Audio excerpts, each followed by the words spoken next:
Okay, let's dive in. Have you ever been scrolling, maybe on social media, and you see a video and you just stop? You think, wait a second, did I really just see that celebrity say that?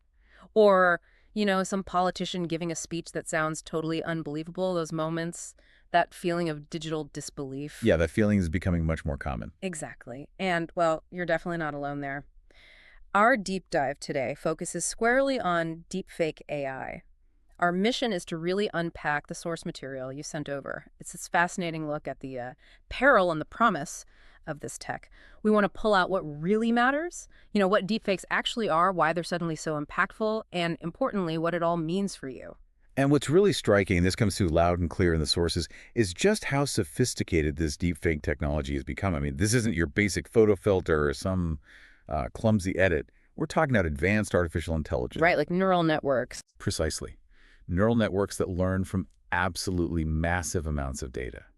They learn how to meticulously swap faces, mimic voices, Hmm.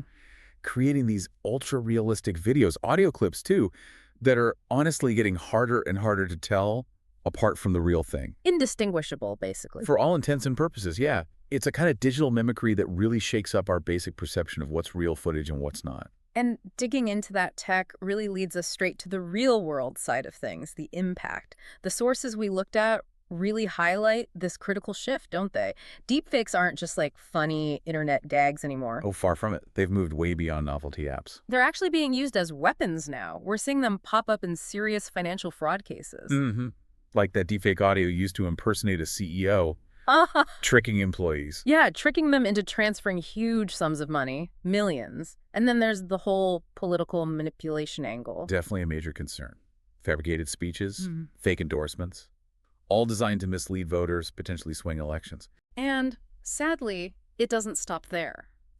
They're being used in cybercrime, personal harassment, even things like manufacturing fake evidence.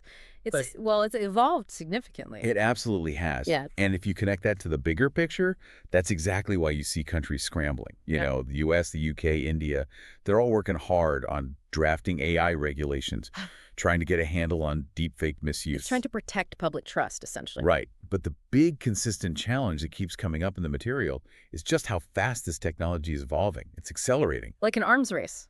Kind of, yeah. An arms race between the creators of deepfakes and the people trying to build detectors. Yeah. What looked kind of crude last year is now incredibly polished. It makes spotting fakes just by looking for, visual tell almost impossible It sometimes. really does sound like a race against the clock. But, it's not all doom and gloom, right? The sources do mention the promise side, too. That's crucial, Yeah. yes. It's the part that often gets lost in the scary headlines. So what are some of those beneficial uses? Well, the same underlying AI tech, sometimes called synthetic media, it has some really incredible constructive uses. Think about bringing historical figures realistically to life for education. Imagine how immersive that could be. Wow, yeah. Or hyper-realistic special effects in movies and games, blurring that line between what's real and what's computer-generated. Even accessibility and communication, translating someone's speech and appearance into another language instantly while keeping their natural expressions. That's amazing. It really is transformative for creative fields, personalized learning.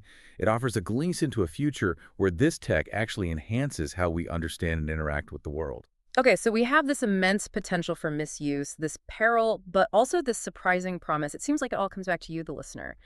Your role in navigating this landscape that's changing so fast. And the immediate takeaway seems pretty clear from everything we've read. That next time you see some viral video, especially if it triggers a strong reaction, seems too perfect or too awful, just pause.